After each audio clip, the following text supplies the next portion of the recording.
Welcome to Reputation Revolution. This is the podcast where we help individuals like you to establish your voice in the marketplace, enhance the credibility of that voice, extend the reach of your story and your message, and finally, extract value from your efforts in building a meaningful personal brand that's both recognized and respected. Now, on with the show. Alrighty, welcome back to the Reputation Revolution. I'm your host, Trevor Young. Thank you for having us in your ears. Now, with people returning to events, it's time for aspiring thought leaders to hit the stage again, to tell their story, to get their message out there face to face with real human beings in the audience. But how can we show up confidently, particularly after so long when we haven't probably been around people as much and presenting as much? How can we show up confidently, powerfully, effectively on pretty much any platform? And to help guide us through all that today, we have with us Jackie Goddard from Power to Speak. Now, Jackie is an acting, voice and presentation coach. She works with leaders and entrepreneurs to help them bring their voice to life. Jackie, welcome to the show. We're going to cover a lot of stuff tonight. We are. Thank you for having me. What's a bit of your background? You work with actors, you work with leaders, you work in presentations and performance. You've got a creative background. What's the sort of the snapshot of where you've come from, but what are you doing today as well?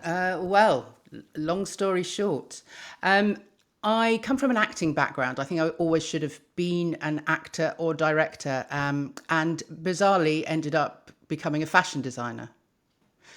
And from there, because the fashion wasn't really what I should have been doing and I didn't particularly enjoy it, I ended up kind of transitioning across to theatre. So I worked at the Royal Shakespeare Company for a while as a dresser, and then went into the wardrobe department and did costume, things like that.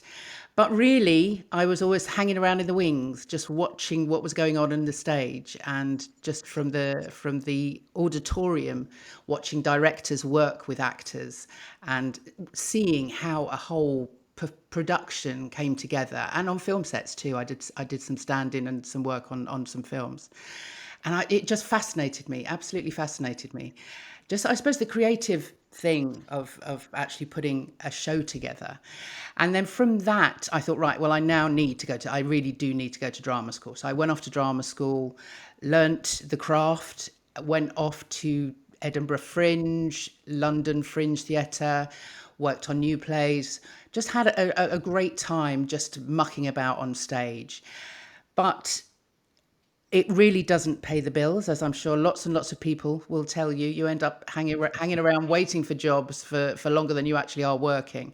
So I ended up getting into teaching. So I taught children and after school drama clubs. And then about 10 years ago, I put off working with adults actually, because I thought I found them quite frightening to kind of, step into a room with adults and try and get them to play. But once I started doing that, it was quite rewarding. And actually, the people that I was working with, I think, found it quite therapeutic to get into a room and play. And then in lockdown, I ended up in lots of networking Zoom rooms, talking to business owners and leaders, and realizing that actually, everybody needs to get their voice heard for whatever reason, whether they're in a boardroom, whether they are standing on a stage, whether they're talking to their staff, their investors, they just need a voice. Yep. And lots of people just don't know where to start. So with such a varied background, Jackie, who do you work with now? I've mentioned at the top sort of entrepreneurs, and is it entrepreneurs trying to get financing and boardroom presentations? I guess you got thought leaders who are trying to embark on a speaking career, but there's so many different ways of presenting. What's the most sort of stuff that you're doing then? Well, it's going back to the basics of just getting people to a place where they want they're excited about stepping in front of an audience and sharing whatever ideas they have. So it might be that they are sharing an idea with a group around a board table. It might be that there is an investment that they need to go for. So as long as they have something that they're really needing to say, that they really want to share with people, then those are the people that I work with. So it doesn't matter whether they're in a boardroom, whether they're sat around a dining table. You know, sometimes I've worked with people that are just not confident at speaking or knowing when to interrupt a conversation, even, which, you know, goes for the same around a boardroom, I'm sure. Indeed. So let's unpack that. Probably if we're talking to, and you know, we're all about people who are, you know, the personal branding, professional personal branding. So credible experts, aspiring thought leaders, entrepreneurs, people who've been in the game for a fair bit. I know that imposter syndrome and pursuit of perfection are roadblocks and limiting beliefs that people do have. You'd come across that, and I think we will need to cover that at some point. But I guess where we look at those types of people, they're usually doing, maybe being interviewed on a podcast. They might be lucky enough and do some TV.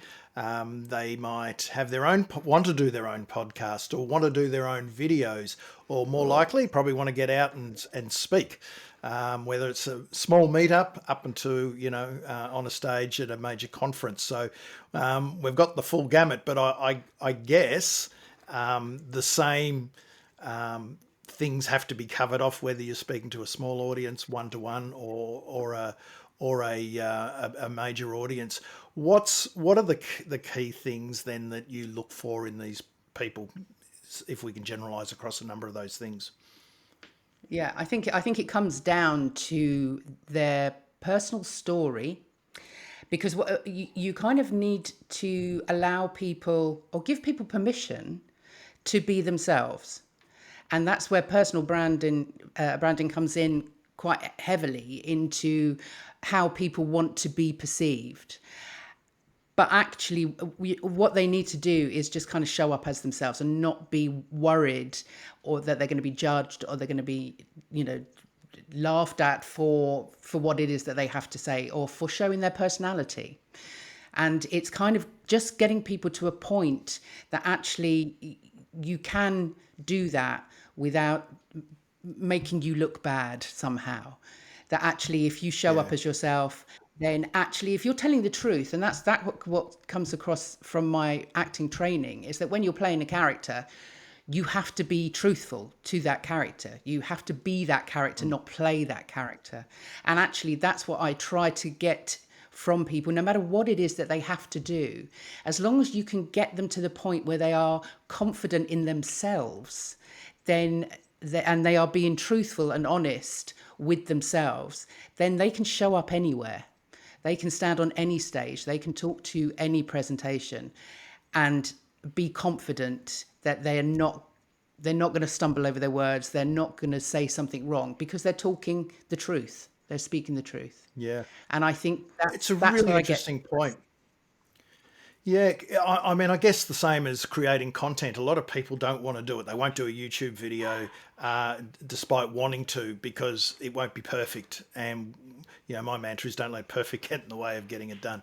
And this has taken that to another level, because clearly speaking is the thing that scares the heck out of people, or just being around people, or putting forth their opinions or whatever. I guess that's really getting, is that sort of an empowerment thing? Like, you're trying to empower them, if that once they get their voice, then they become more empowered to use it? Is that the way it goes? I think so. I'm just wondering what the sort of the how you take people through that, because there'd be mental blocks left, right, and centre. Well, I mean, an example of the way that I work is, if somebody has a talk or a presentation that they are needing to make, I generally get them to do a brain dump. So they put everything down onto a piece of paper. This is not how people expect a voice coach to work, I don't think. But this is how I find that people can kind of get everything out of their heads onto a piece of paper. Doesn't need to be perfect, as you say, done is better than perfect. Get it all out, and you can write 2,000, 3,000 words, just get it all out on a piece of paper. And then we can start extracting the bits of that are going to be important to get your message across, important to your customer, client, investor, whoever it is that you're talking to, your audience. Those parts that are going to be relatable, are going to make you relatable to them, because there's something in your story that will validate their story. So I kind of start with that brain dump of just putting everything out there. What is it that you want to say? Why is it important? Why do the audience need to hear it? And a lot of what I do is actually, who are the audience? So then it's kind of picking out from your story and from your authenticity, from your honesty, what is it that's relatable to them? What is it that's going to make them want to buy from you, follow you, whatever it is that you want them to do? And that's the starting point. And once you get that out, once you get all that down, then you can start working with that presentation and finding what's really important to the audience. Yeah, and reading reading into presentation, that could be if you're about to do an interview on a podcast, or some YouTube videos, for example. Same sort of deal, isn't it? You're still going to have an audience. You're still out there presenting. Would you think that's would the approach work for across those types of ways of presenting? I think so. Yeah, I think once you've done that, once you've realised, early on actually, I was very brave. I decided to ask people that knew me, people that I'd worked with, former clients, former students, friends, and people that knew me from networking, what they thought of me. And what they thought my superpowers were, what they thought my weaknesses were. And I asked about 9 people, I think it was, but from a sort of a cross section. And what I found was quite enlightening. It was, there were some great points in there that I hadn't even realized that people thought I was good at doing that. And actually what it was I ended up with all these words, all these phrases that kind of gave me a grounding to what I could do for other people, how I could use my voice to suit my audience. And I think I think if you can be that brave, it's a great place to start, because it really gives you a kind of grounding. So then when you go onto a podcast, you know what it is, you know why you're there, you know why you can share what you can share, what value you're going to be giving. So I think that's a really good place to start, no matter what, then any kind of presentation you do. If you've got that story, that bedrock of who you are and why you're doing what you're doing, then it's easy then to adapt to different platforms. Yeah. So really, we're talking about almost the basics of personal branding, aren't we? I mean, it's I've done that exercise before too, and you get back some really interesting stuff. And I thought, oh, I hadn't even thought of that. I think I do recommend people do it, actually. So let's just back the truck up a bit. So really, it's about going out to people, friends, but also potentially clients and colleagues and people who might not know you as well, and because you want a cross section of people.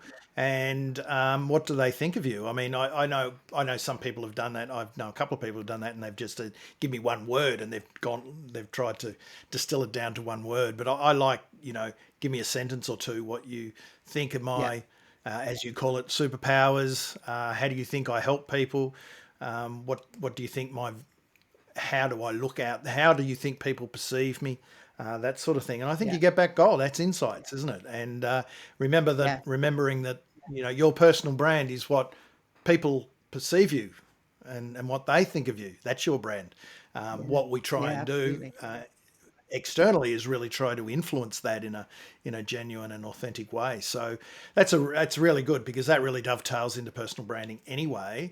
But to hear you say that it can now be, help you across multiple platforms where you're going to be telling your story and, spreading your message, that's fantastic. Do you find if we look at, I mean, the roadblocks and the limiting beliefs are often the pursuit of perfection, but the imposter syndrome, which I've seen people who cop both. But the more recently, I reckon imposter syndrome is in front. And ironically, it's the people who have got the runs on the board and have been around a bit have got a greater degree of imposter syndrome. How often do you come across it with your clients? And, how limiting can it be? Debilitating in some cases, probably. Yeah. Yeah, I think everybody has it to a certain degree. I don't think you can be human really if you don't have some kind of imposter syndrome or something inside you that's going, oh, I don't know if I'm worth it. I don't know if they're going to believe me. I don't know. So I think we all have it to a certain degree. And I don't know if you can I mean, it's like people come to me and say, well, how can you stop me being nervous when I go on stage? No, that's, of course I can't stop that. I can give you tools and techniques to help you with that. And it's the same with imposter syndrome. I think that, you can get people to a stage where they realize that they're talking to people that want to listen to them. And actually, when they realize that they have a story to tell, they have something that's worth sharing, that because they've done that work, they've found that within themselves, they've got to that point, that actually they're not talking to everybody, that they won't please everybody. There will be people that will go, oh, well, I didn't, but they're not your audience. They're not your community. They're not the people that you really want to be talking to. And I think once you realize that actually what I have to share is important for the people that I want to share it with, then everybody else doesn't really matter. I think that helps. Do you find that when people, they become more grounded and confident as a result of they now understand their story, they really understand their message, they've got the insights from people telling them that, they are pretty good at this stuff, and all of these things start to add up to give them that confidence then to say, well, okay, maybe I am on the right track, maybe I am okay about this. Is that the sort of, you go back to square one and build up to get to that point? Yes. Yeah, absolutely, and I think that's what it is. I mean, they say, don't they, that that more people are frightened of speaking in public than they are of dying, which is is madness when you think about it. I think it was Seinfeld that said that more people would rather be in the coffin than actually giving the eulogy, which is madness. But I think, and it does come down to that actually when people realise that they have something to share. But exactly as you say, it kind of has to come in those sort of layers that, you do the groundwork, and a lot of it has to come from inside. It has to come from you. And actually what I do, I call myself a voice coach, or I certainly did. Perhaps I don't quite so much anymore, because a lot of what I do isn't on the physicality of the voice anymore. A lot of what I do is comes from inside. Yep. So two different voices, the voice that's really the timbre of your voice and the loudness, and then you got the voice which is your story and your message, which, part of the Credible Authority method that I've been working on. I've created the Credible Authority Academy, but it's made of 4 parts, and that's empower your voice, enhance the credibility of that voice, extend the reach of the voice, and then extract the value from the profile and the reputation you build. But it's all about the voice, and in that case, the voice is your story and your message, getting it out there. Look, take me back, if you can, Jackie, the whole notion of story, when you're saying find your story and everything, and I know there's a lot of confusion around, like most words in the marketing lexicon, stories being, smashed over the head a bit and bastardized to an nth degree and corporatized. But when you say tell your story, that side of things, because when people might have a keynote presentation, or they might be being interviewed on their topic of interest or their domain expertise, or if they're going to do a series of videos, that's more likely to be on their domain expertise unless they're going to be interviewing someone. How does how does their story look in that? How does that come out? Can you sort of is there a scenario you can paint on that of how do you get that story out in those scenarios? Because they're probably not necessarily going to get up and do a speech about, they might go back and use their lessons learned or something that happened to them in school to get things going. How does story work in that regard then? Well, exactly as you just said, it's finding those things. I think the place to start once you've got that kind of grounding and you know what it is that you want to share and why you want to share it. I think then you think, who are my audience? Who am I talking to? Why are they here?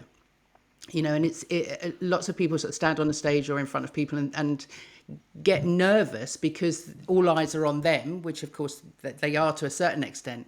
But if you can switch that and think, well, it's not me, it's not about me, it's about them. So actually, and I think it was Nancy Duarte who did a fantastic TED talk on speeches and some fabulous speeches, but she kind of put it that, in terms of the hero's journey, you are not Luke Skywalker on the stage. You're not the hero. You are the mentor. So you are the Yoda, and the audience are the Luke Skywalker. So you are imparting knowledge. So then once you know that, then you find stories and anecdotes from your own life and your own experiences that will help them as an audience. So that you are giving value to them. That then kind of so lots of people are worried about showing themselves as very vulnerable when they're sharing these stories. But it's not about you're not dragging up from the depths these traumatic stories of what you've been through unless they're relevant to your audience. It's not about eliciting sympathy. You don't want to get sympathy from the audience. You want to inform them, interest them, entertain, do all of those things. So it's almost like collecting stories that will benefit the audience rather than yourself. You're not just standing there to tell your story. You're standing there telling your story as a way of imparting knowledge and sharing an experience. So people have got expertise and they're going to do some videos. So they've got an audience out there and they're going to be riffing on topics that are to do with maybe trends in their industry or something to do with their domain expertise, how to, all of that sort of stuff. Are you suggesting that while you're putting, and if you go back further, where, you've done your planning of your values, you know who you are, maybe you've got some insights from people, so you're getting a good handle of, okay, I'm in a pretty good space. This is who I am. This is how I want to show up authentically. I'm going to be real about this. So we've got that bit done, and now we come to the package of getting whatever it is we're going to do. So let's talk videos, because more people are probably going to be doing videos. Everyone seems to be doing videos at some point. But you're suggesting then to, yes, you've got your expertise, your trends, your topics, whatever they are, but to try and imbue each one of those videos with a personal story that only you have. Is that it can be an anecdote, the whole thing can be a story. What do you see people doing more in that space? Yeah, that is an interesting one, because obviously if you're doing a sort of a 5-minute video, you don't want to necessarily tell a huge story about something that happened to you. It's finding stuff that is relevant, but people will, Maya Angelou said, people won't necessarily remember what you say, but they will remember how you made them feel. So it's not always about the data. You have something that a part of your knowledge, your topic, whatever it is that you need to share, that is intrinsic to the reason that you're doing the YouTube video or the video that you're doing. But it's finding a way of sending the audience away feeling something. So work out what it is that you want your audience to go away feeling. What do you want them to go away and do? What action do you want them to take? And Are they going to do that if you just tell them this is a widget and it does this and you need it?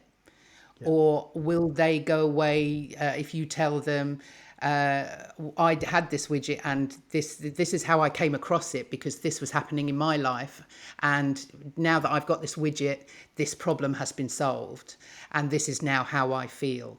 So you then, rather than just delivering the data, you're actually giving your audience something that they can remember, that they can, it's a feeling, an emotion that they're going away with. That's what they will remember. So what I'm hearing you say is that preparation is key here, even for the smallest things. So, even before you just get up and do a video or a series of videos, know what each one's for, what you want the outtake. Given I've got a background in PR and communications, one thing that was always drummed into us is what are the key takeaways that you want people from, from your stories and from the media you get and the content you create. So this is just really at the pointy end of that, is every time, whether you're going to, because a lot of people also now we're going to see little meetups and things like that, and people get introduced, and a lot of times people are on panels as well. So they might be being interviewed on a panel at a meetup and we see, those sorts of things a lot. And that's, that's how I started speaking, because if I'm going to get into stories, my story was I absolutely hated frightful of the idea. I used to do case studies of my clients because I knew them so well. That didn't worry me so much because I'd lived and breathed it. But when you're going to start doing keynotes, that's a different thing, and comment on trends and social media and stuff. And I was appalled by the thought of doing it all. But how I started was going on panels. And a panel is you're just going to be asked. So hopefully you've got the answer. Hopefully they might even give you a hint of what they're going to talk about. But as a digression, I found that a good way to do it. But I know a lot of people who are they're probably never going to go out and do a keynote, but they might start with a panel or a small meetup where it's that's where they're starting. That's their starting point. It's something a bit more small, a bit more community minded. And that side of things. So, but even if you're going to do that, don't wing it, is what you're saying. Have a clutch of stories that you can go to, based around various topics. Would that be a good way people do it? Anecdotes are good examples and that sort of stuff. Yeah, definitely. I mean, you can start by writing like a story journal. I can't remember who else was telling me that they have a story journal. So every time an anecdote or something funny happens or something serious, whatever it is, just, you don't need to write the whole story out. It's just bullet points of different things that happened that would just kind of trigger or be relevant to a certain point that's being made. And if you can just kind of collect those so that you've got them there. Lots of people are very good at remembering those sort of things, and something that somebody says will trigger something, and they'll go, "Oh, I remember doing that." Exactly as you just did with your story. So you're triggered, and you start speaking. And I think panels and Q&As are a brilliant place to start, because we all have so much experience. I mean, I walk into classes, workshops, coaching sessions even, and I've got a bank of notes around me. Just, bullet points here. I did a director's workshop last week. I was prepared to the nth degree. I mean, I'd literally got text and scripts and everything that I didn't use hardly any of it. And most of the times I go into these spaces and I never use the notes that I've made, but I've done it. I've done the work. I've done the prep work. So it doesn't matter what question I'm asked, it will trigger something. It will bring up a story, or, I did this and this is how it worked for me. And those sort of questions and answer sessions, or those panel sessions, are a great way just to get those stories triggered. And they kind of get you, they're great practice for just talking off the top of your head. I mean, I say to people, right, we're going to do some improvisation. I don't normally say that, actually, because it frightens the bejesus out of people if you tell them they're going to improvise anything. But we improvise all of the time. We're improvising right now. Nobody knows. Yeah. When you open your mouth to speak, you have a vague idea of what you're going to say, but you don't know the reply that you're going to get. And then what are you going to say in reply to that? So we are all improvising, and panels and places like that are a great way to practice just improvising, just talking off the top of your head, because we kind of clam up and think, oh, we don't know anything. But actually, when you start talking, you realize how much knowledge you have on your subject. So I think, they're a great place to start. Well, the timing of this is good because I'm doing a talk tomorrow and I'm going to be in conversation with, and I'm being asked all sorts of things. And I've got I've got a variety of questions, but I'm not going to. I don't like being. Never like over preparing. I'm not. I'm never under prepared, but I don't like being overcooked and over rehearsed. No. I did it once. I did one early at my early days of speaking in public, and I rehearsed a whole speech word for word, and it was the stupidest thing ever because 5 minutes in I went blank. So Yeah. it wasn't pretty. No. And I'd never I do say that that to again. people. So Yeah, no, people ask me all the time, should I memorize this script? No, please don't memorize it. no, Bullet no, points are great, but no. as soon as you start memorizing something, it's the easiest way to trip up, because if you write something out and then you've written it perfectly, you've crafted it. We don't speak that way. It's very difficult to speak Yeah, that way. So yeah, you're best just to make sure you've got all the bullet points. Make sure you hit those points that you really want to make, really need to make. But otherwise, yeah, just as long as you know your subject, then you're going to be fine. yeah. I've probably the main one I've done is big keynotes when I want the first two sentences right. I'll get that bit right. Yeah, yeah, Everything else just flows from there. But I am guilty of the first 2 to 3 sentences. All right, that's fantastic. So it's really. I'm just wondering how to tie all this up in a bow, because there's some great stuff there, and it's really.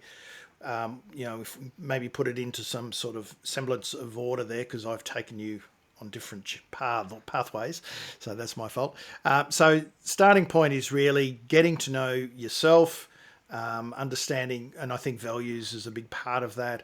Understanding who you are and what you want to be out there achieving, how you want to be perceived, I think is always a good one, yeah. and getting that bit right. As you said, ask your friends, your colleagues, your clients. What's sort of the question you'd ask them? What they think of you? What springs to mind when your name pops up? Yeah, What's the sort of thing that you'd recommend there? yeah. I think it's that kind of what do they call it? Like a criticism sandwich or whatever it is, where you kind of good point, bad point, good point. So what is your superpower? What do they look to you for? What do they think you're really good at? And then Oh, okay. what do they think you're not? Yeah. So what do then they think you're not so good at? What is that weakness? And then maybe how do people perceive you, and making sure that people understand what it is that you do for a living.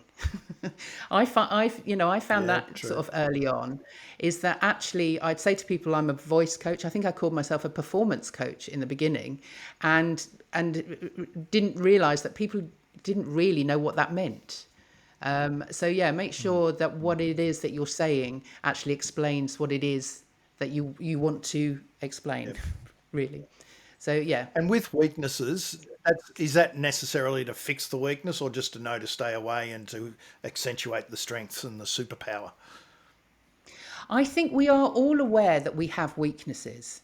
And I think, again, in that imposter syndrome way, we over accentuate the weaknesses. It's like with reviews, isn't it? People will always they'll read all the reviews, but they will only remember the bad ones. Um, and actually, there's always a lot more good ones. And I think by asking people what they think your weakness is, you begin to realize that actually you don't have as many as you think you do have. We kind of build them up in our own Yeah. heads. So I think just finding out what other people think your weaknesses are, and it may bring up something that you didn't know that you did or that you have or whatever. And then if you want to put that right, then at least you've got that opportunity. And so from that point on, it's about getting yourself confident, depending on, of course, where you're going to be presenting and how you're going to be presenting, whether it's, again, podcast, panels, on stage, meetups, wherever, boardroom presentations. So get that bit right. And I guess then what the next bit was sort of understanding if you're going to look per gig, whatever the gig is, who the audience is for that.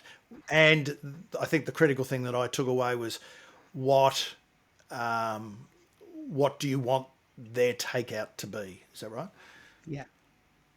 Yeah, definitely. Yeah. The audience is a big part of what it is that you're doing. So make sure you know who they are and what they are going to take away. Who they are, and it's the same as, there's that side of things, and whether it's live, whether it's a virtual presentation, because we're still doing lots of those, they're not going to go away. So in which case you won't get to see them. Different when you're on stage and you can see people, but in the virtual ones you're talking to a camera and you don't really get to see them.